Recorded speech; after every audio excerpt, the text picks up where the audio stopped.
It is 4:08. Joining me in the studio now, the Foreign Minister, Julie Bishop. Ms Bishop, good afternoon. Good afternoon, Tom. I understand in the last few hours you've actually spoken personally with both Andrew Chan and Myuran Sukumaran. What did they say? I did have the opportunity to speak with both men today. Our Consul General, Michelle Hind, in Bali, was visiting the prison. She was accompanied by Mrs Sukumaran and Michael Chan, the mother and the brother of the two men. And I contacted Majel and she put me on loudspeaker, so I had the opportunity to speak to Andrew and Myuran. They expressed their deep gratitude that the Australian government and the Australian people appeared to be providing them considerable support. They took heart from that.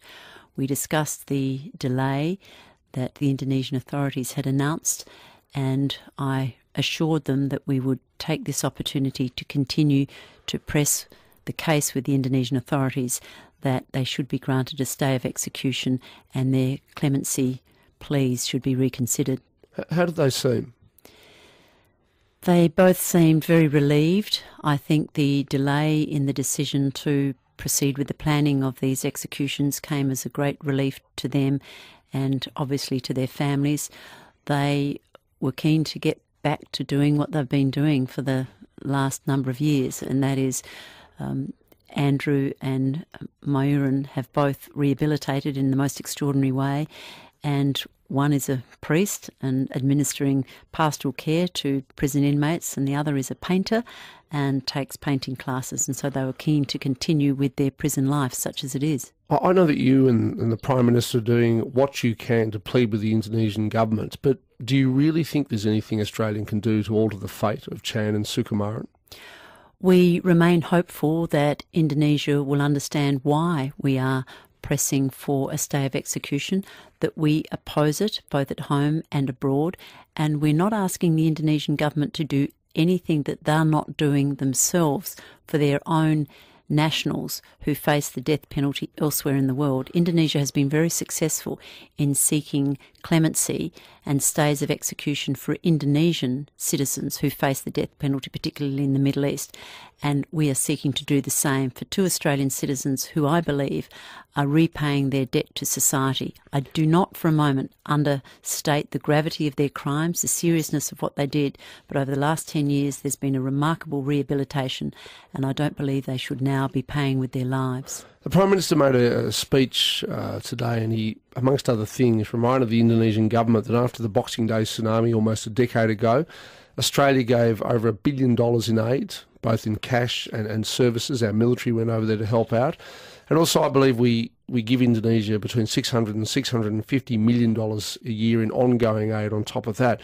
Now, was that a subtle threat by the Prime Minister perhaps to the Indonesians to say, if you do this, if you carry out these executions, you might see our aid to you being cut? The fact is our aid budget is subject to completely separate considerations. We are currently struggling with our aid budget because we can't get the savings through the Parliament that we need. Labor won't even acknowledge the $5 billion worth of savings that they came up with. And so in the absence of being able to get those savings, we are having to look across the aid budget for savings as well as other areas of government. But we are not going to flag any of the options that may well be available to us should these executions proceed. My whole focus at present is on obtaining a stay of execution. I'm not talking about other options or what avenues might be available to us should the executions proceed in the face of Australia's pleas that they not. Okay, but it can't be a coincidence that the Prime Minister has brought up these large numbers. I mean, we helped out Indonesia, $1 billion back then. The annual aid, some of which is military aid, $650 million a year. So, and you just acknowledged that the aid budget is under stress, as are so many bits of the federal budget. So, that's right. Are we putting the Indonesians on notice, the Indonesian government? There is going to have to be a cut to the aid budget across the board, but I'm not linking the two. What I'm saying is that our aid budget is under pressure because we have a massive debt and deficit situation.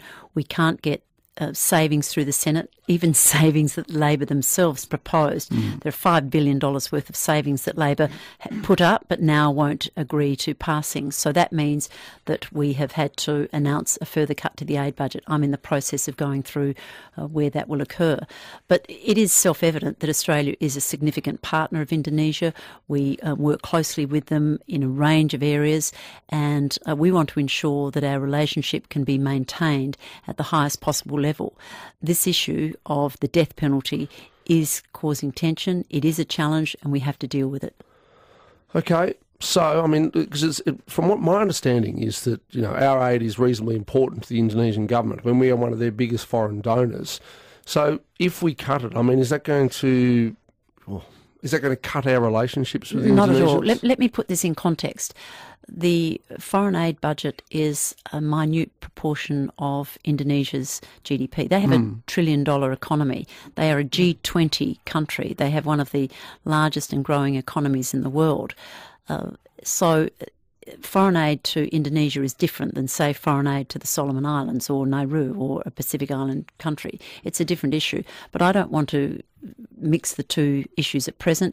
There is a concern about how we're going to manage our foreign aid budget in the absence of being able to get savings that Labor proposed through the Senate, $5 billion worth of savings. And then, of course, there's this separate issue of the death penalty. And we have a very different view from Indonesia on the question of the death penalty. Have you summoned the Indonesian ambassador here in Australia for any private talks? The Indonesian ambassador has been talking to us on a regular basis. Indeed, he appeared before the Joint Standing Committee on Foreign Affairs, Defence and Trade only the other week. So we're in constant communication with the Indonesian ambassador. But more of our focus is on Jakarta, where our ambassador designate and our diplomatic team are making daily representations. Indeed, there have been personal representations from the Prime Minister, the Governor-General, me as Foreign Minister, our Attorney-General, our Minister for Justice. And we have been making representations for some time, for quite some time. For as long as I've been Foreign Minister, I have raised the issue of the Bali Nine and the death penalty with successive Indonesian ministers. It was only since their final legal avenues, their pleas for clemency, were denied on the 7th of January that we have had to increase a much more coordinated and concerted effort. Although there is still a legal avenue available, I understand. On the 24th of February, the lawyers for Mr Sukumaran and Mr Chan are presenting a further case before the State Administrative Court in Jakarta seeking clemency. Would you withdraw the Australian ambassador to Indonesia if the executions go ahead? Tom, these are all options that are available in diplomatic circles. There have been recent instances where other countries have withdrawn their ambassadors. For example, the Netherlands and Brazil both had citizens on death row. Both were executed in recent executions carried out by the Indonesian authorities. Both countries withdrew their ambassadors, so clearly there's a precedent for it. Indeed, Indonesia has withdrawn its ambassador from Australia over issues in the past, in the recent past, in fact. But these are options that we'll consider should the pleas not succeed. They're not matters that I want to dwell on now. Okay, well, let's move on from what's happening in Bali, although I know that's occupying a lot of your time.